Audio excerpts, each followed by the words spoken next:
शुक्लां ब्रह्म विचारसार परमाद्यां जगद्व्यापिनीं वीणा पुस्तकधारिणीं अभयदां जाड्यान्धकारापहां हस्ते स्फाटिकमालिकां विदधतीं पद्मासने संस्थितां वन्दे तां परमेश्वरीं भगवतीं बुद्धिप्रदां शारदां। श्री महागणाधिपतये नमः। श्री महासरस्वत्यै नमः। శ్రీ గురుభ్యో నమః. నవగ్రహాల లోపల ముఖ్యమైనటువంటి గ్రహము గురుగ్రహము. గురువు అనుకూలంగా ఉన్నప్పుడు జన్మ జాతక చక్రంలోనే కానివ్వండి, గోచార రీత్యా కానివ్వండి, గురు మంచి స్థానాలలో సంచరిస్తున్నప్పుడు అద్భుతమైనటువంటి ఫలితాలు ఆ జాతకుడికి సంతరించుకునేటువంటి అవకాశాలు ఉంటాయి. కనుక గురువు యొక్క ప్రభావము చాలా ఉంటుంది. ఆ గురువు ముఖ్యంగా సంపూర్ణ శుభగ్రహము, అంటే స్వయంగా శుభగ్రహమైనటువంటి ఆ గురువు యొక్క దృష్టి కానివ్వండి, కారకత్వం కానివ్వండి, గోచార రీత్యా ఉంటున్నటువంటి స్థానము రీత్యా కానివ్వండి, మనకు ఫలితాలు అనేటువంటివి ఆ జాతకుడికి చాలా ఎఫెక్టివ్గా ఉండేటువంటి అవకాశాలు ఉంటాయి. కనుక గురువు ఏ స్థానాలలో సంచరిస్తున్నాడు, ఇప్పుడు గురువు యొక్క ఎఫెక్ట్ ఎలా ఉంది ద్వాదశ రాశుల వారికి అనే విషయాన్ని మనము తెలుసుకునే ముందు, గురువు ఉత్తమమైనటువంటి ఫలితాలను సాధారణంగా 2, 5, 7, 9, 11 స్థానాలలో గోచార రీత్యా సంచరిస్తున్నప్పుడు శుభ ఫలితాలను ఇస్తాడు. 3, 4, 10 స్థానాలలో సంచరిస్తున్నప్పుడు మధ్యమమైనటువంటి ఫలితాలను ఇస్తాడు. 6, 8, 12 స్థానాలలో సంచరిస్తున్నప్పుడు దుష్ప్రభావాన్ని చూయిస్తాడు. జన్మస్థానంలో సంచరిస్తున్నప్పుడు కూడాను కొన్ని విషయాలను మనము దృష్టిలో పెట్టుకొని మధ్యస్థమైనటువంటి ఫలితాలు ఇచ్చే అవకాశాలు ఉంటాయి. అంతేకాకుండా గురువు యొక్క ఫలితాన్ని మనము క్రోడీకరించి చూడాలి. ఎలానంటే, గురువు సంపూర్ణ శుభగ్రహము, గురువు యొక్క కారకత్వాలు, అంటే గురువు సాధారణంగా మనకు ఏ ఏ విషయాలపై ప్రభావాన్ని చూపిస్తాడు అనే విషయాన్ని మనం చూసినట్టయితే, ధనము, జ్ఞానము, విద్య, సంతానము, ధర్మకార్యాలు, అదృష్టము, చదువు, తర్వాత స్త్రీలకు వివాహము, సంతానము, ఇలాంటి ఎన్నెన్నో విషయాలపై గురువు యొక్క ప్రభావం ఉంటుంది. ఇవన్నీ కూడాను గురువు యొక్క కారకత్వాలు. అంతేకాకుండా కారకత్వంతో పాటుగా గురువు సంచరిస్తున్నటువంటి స్థానం కూడాను ప్రబలంగా మనం లెక్కలోకి తీసుకోవాల్సి వస్తుంది ఫలితాలు చెప్పే సమక్షం లోపల. ఆ స్థాన బలం కూడాను ఉండాలి. అంటే కారకత్వము, స్థాన బలము కలిసినట్టయితే శుభప్రదమైనటువంటి ఫలితాలను ఆ గురువు ఇస్తాడు. అయితే విరుద్ధ స్థానాలలో సంచరిస్తున్నప్పుడు, అంటే అశుభ స్థానాలలో సంచరిస్తున్నప్పుడు గురువు నైసర్గికంగా స్వభావరీత్యా శుభగ్రహం గనుక మిశ్రమ ఫలితాలను ఇచ్చేటువంటి అవకాశాలు ఉంటాయి. కాబట్టి గురువు సాధారణంగా ఏ స్థానంలో ఉన్నప్పటికీ ఎంతో కొంత మనకు మేలు చేసేటువంటి అవకాశాలే ఉంటాయి అనేటువంటిది మనకు శాస్త్ర వచనం గనుక గురువు యొక్క ప్రాధాన్యత చాలా ఉంది. అయితే ప్రస్తుతము గురువు మిథున రాశిలో సంచరిస్తున్నాడు. మిథున రాశి అంటే బుధుని క్షేత్రంలో సంచరిస్తున్నాడు. బుధుడు గురుగ్రహానికి సముడు, అంటే గురువు బుధుడికి శత్రువు, బుధుడు గురువుకు సముడు అన్నమాట. అంటే సమశత్రుత్వము కలిగినటువంటి రాశి లోపల గురుగ్రహము సంచారము చేస్తున్నాడు. పునర్వసు నక్షత్రంలో 1వ తారీఖు, అంటే 1 జూన్ 2026 వరకు సంచరిస్తున్నాడు. దీన్ని దృష్టిలో పెట్టుకున్నట్టయితే మనకు 12 రాసుల వారికి ఎలాంటి ఫలితాలు ఉంటాయి అనేటువంటి విషయాన్ని మనం తెలుసుకుందాం. వృశ్చిక రాశి వారికి గురు గోచారం ఎలా ఉందో తెలుసుకుందాం. అంటే గురువు మిథున రాశిలో 1 జూన్ 2026 వరకు సంచరిస్తున్నాడు. ఈ సమయంలో వృశ్చిక రాశిలో జన్మించినటువంటి వారికి గురువు యొక్క ప్రభావం ఎలా ఉంది, ఆ గురువు మూలకంగా ఎలాంటి ఫలితాలు ఉండబోతున్నాయి అనే విషయాన్ని మనం చూసినట్టయితే, సహజ సంపూర్ణ శుభగ్రహమైనటువంటి గురువు మిథున రాశి అంటే వృశ్చిక రాశి వారికి అష్టమ స్థానం అవుతుంది. అంటే అష్టమ స్థానంలో సంచరిస్తున్నాడు. గోచార రీత్యా అష్టమ స్థానము దుస్థానము, అశుభ స్థానము, ప్రతికూలమైనటువంటి ఫలితాలను ఇచ్చేటువంటి స్థానం. అయితే శుభగ్రహము 8వ స్థానంలో ఉన్నాడు. ఇది కొంతవరకు కలిసి వచ్చేటువంటి అంశం. తర్వాత మిథున రాశిలో సంచరిస్తున్నటువంటి గురువు ద్వాదశ, ద్వితీయ, చతుర్థ స్థానాలను చూస్తున్నాడు. ఈ 3 పాయింట్స్ను మనం దృష్టిలో పెట్టుకున్నట్టయితే వృశ్చిక రాశి వారికి ఎలాంటి ఫలితాలు ఉంటాయి ఈ 1 జూన్ 2026 వరకు అనే విషయాన్ని మనం చూసినట్టయితే, అనుకోని మార్పులు సంభవించేటువంటి అవకాశాలు ఉన్నాయి వృశ్చిక రాశి వారికి. అంటే అన్ఎక్స్పెక్టెడ్ చేంజెస్ అన్నమాట. మీరు ఊహించరు. ఉద్యోగంలో కానివ్వండి, పాజిటివ్ వైపు నెగిటివ్ వైపు 2 వైపుల కూడాను ఊహించినటువంటి ఫలితాలు జరిగే అవకాశాలు ఉంటాయి. దాన్ని కొంత మీరు తట్టుకోవాలి. అంటే మంచి జరిగినా కూడాను ఊహించకుండా మంచి జరిగితే కూడాను మనిషి తట్టుకోలేడు, చెడు జరిగినా కూడాను తట్టుకోలేడు. కాబట్టి కొంత ప్రిపేర్ అయి ఉండడము మనము అలవాటు చేసుకోవాలి. ఇక ఆరోగ్య విషయంలో మట్టుకు చాలా జాగ్రత్తలు తీసుకోవాలి. పని భారం పెరుగుతుంది, సమయానికి భుజించకపోవడము, నిర్లక్ష్యం చేయడము, ఇలాంటి వాటి మూలకంగా మీకు ఆరోగ్యము దెబ్బతినే అవకాశాలు ఉన్నాయి. దాన్ని కొంత జాగ్రత్తగా తీసుకోండి. వ్యాపారస్తులకు కొంత రహస్యంగా మీరు పెట్టినటువంటి పెట్టుబడుల మూలకంగా కొంత నష్టం వాటిల్లే అవకాశాలు ఉన్నాయి. అంటే గోప్యంగా ఎవరో చెప్పడం మూలకంగా ఏదో విషయం పైన మీరు పెట్టుబడి పెట్టడము, తద్వారా మీరు నష్టపోవడము అనేటువంటిది కనబడుతుంది ఈ సమయం లోపల. ఇక ఆధ్యాత్మికత మట్టుకు పెరుగుతుంది.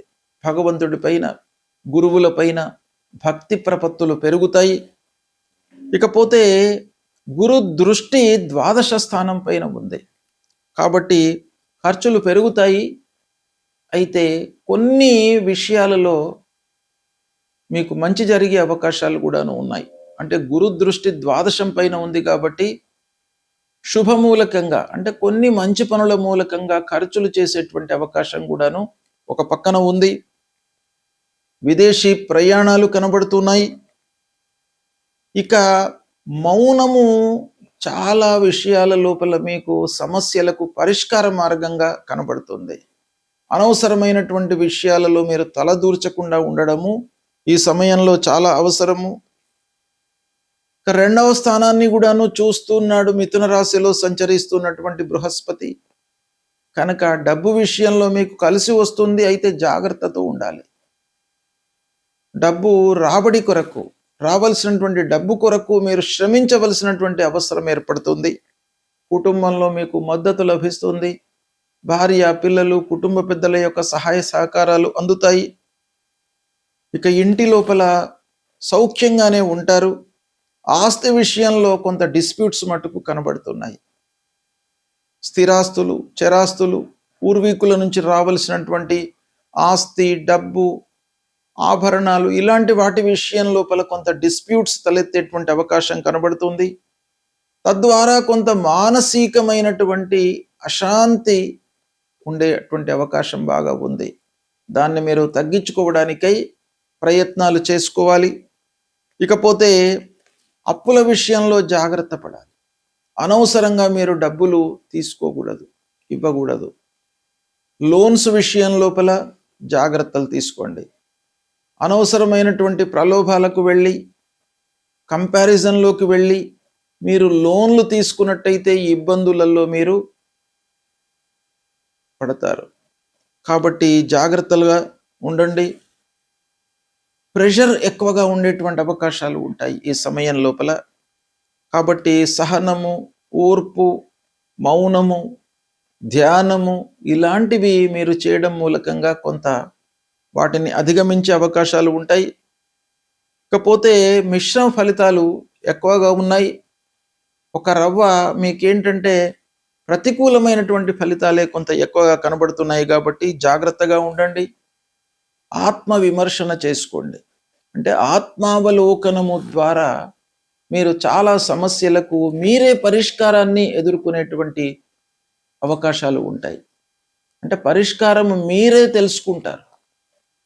కాబట్టి అది చేయండి. స్థిరంగా ఆలోచిస్తూ ముందుకు వెళ్ళండి, సత్ఫలితాలను పొందుతారు. ఓవరాల్గా 8వ స్థానంలో గోచార రీత్యా ప్రతికూలం, శుభగ్రహము అందున 8వ స్థానంలో సంచరిస్తున్నాడు కాబట్టి కొంత మంచి జరుగుతుంది. పాపగ్రహము 8వ స్థానంలో సంచరించినట్టయితే ఇంకా ప్రతికూలమైనటువంటి ఫలితాలు ఉంటాయి.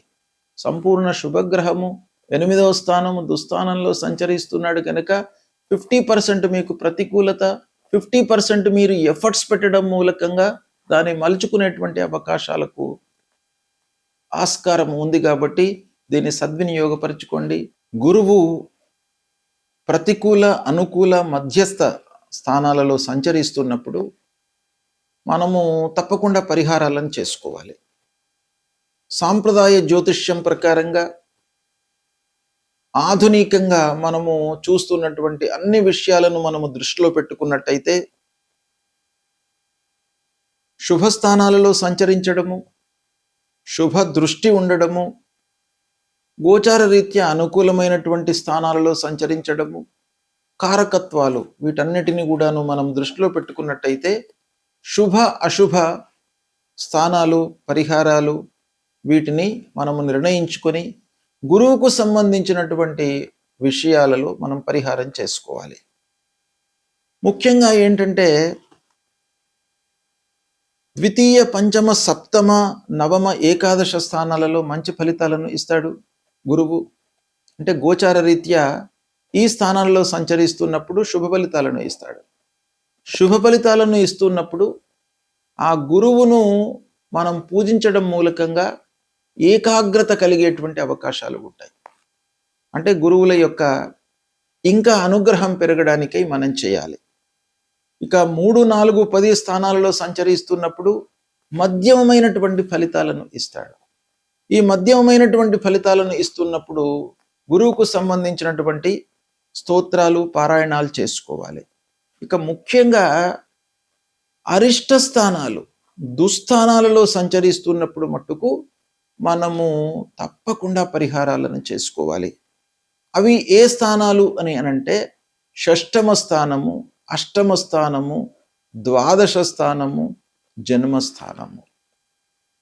ఈ 4 స్థానాల లోపల కూడాను మొదటి 3 స్థానాలు ముఖ్యంగా 6, 8, 12 ఈ స్థానాలలో సంచరిస్తున్నప్పుడు గురువు ప్రతికూలతనే ఎక్కువగా ఇచ్చేటువంటి అవకాశాలు ఉంటాయి.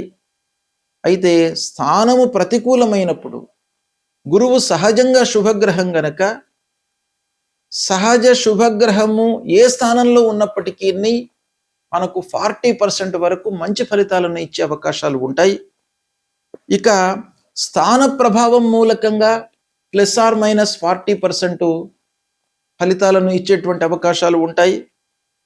ఇక దృష్టి మూలకంగా మనకు ±20% ఫలితాలను ఇచ్చే అవకాశాలు ఉంటాయి. ఈ విధంగా దీన్ని క్లాసిఫై చేసినట్టయితే దుస్థానాలలో ఉన్నప్పుడు మట్టుకు తప్పకుండా పరిహారం చేసుకోవాలి. ఏం చేయాలి అని అంటే ప్రథమంగా సద్గురువులను సందర్శించుకోవడము. గురువు త్రిమూర్తి స్వరూపుడు కాబట్టి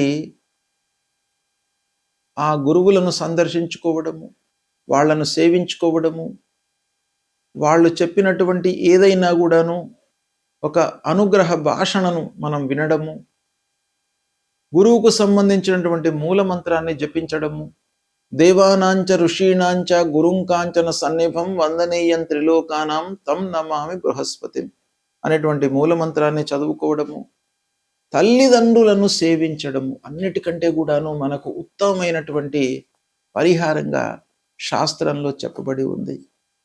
తల్లిదండ్రులు ప్రథమ గురువులు, తల్లిదండ్రులు ప్రథమ దేవుళ్ళు, అన్ని విద్యా బుద్ధులు అన్నీ కూడాను మనకు ఇచ్చి మన జీవితాన్ని నిలబెట్టినటువంటి వాళ్ళు తల్లిదండ్రులు. కాబట్టి తల్లిదండ్రులకు మీరు సపర్యలు చేయడము, వాళ్ళ గురించి తెలుసుకోవడము చేసినట్టయితే తప్పకుండా మీకు ఆ గురువు యొక్క అనుగ్రహం లభిస్తుంది. కనుక ప్రతి వాళ్ళు కూడాను 6వ స్థానము, 8వ స్థానము, ద్వాదశ స్థానము అంటే 6, 8, 12, 1 ఈ స్థానాలలో సంచరిస్తున్నప్పుడు మీరు తల్లిదండ్రులను సేవించండి. వాళ్ళ యొక్క అనుగ్రహం మీకు లభిస్తుంది. తద్వారా మీకు గురువు మూలకంగా కలిగేటువంటి ప్రతికూల ఫలితాలు మీకు శాంతి చేయబడతాయి, తగ్గుతాయి, తక్కువ మోతాదులో మీకు అనుభవంలోకి వస్తాయి. వాళ్ళ యొక్క అనుగ్రహం లభిస్తుంది. ఇది మీరు పాటించండి, శుభ ఫలితాలను పొందుతారు. శుభం.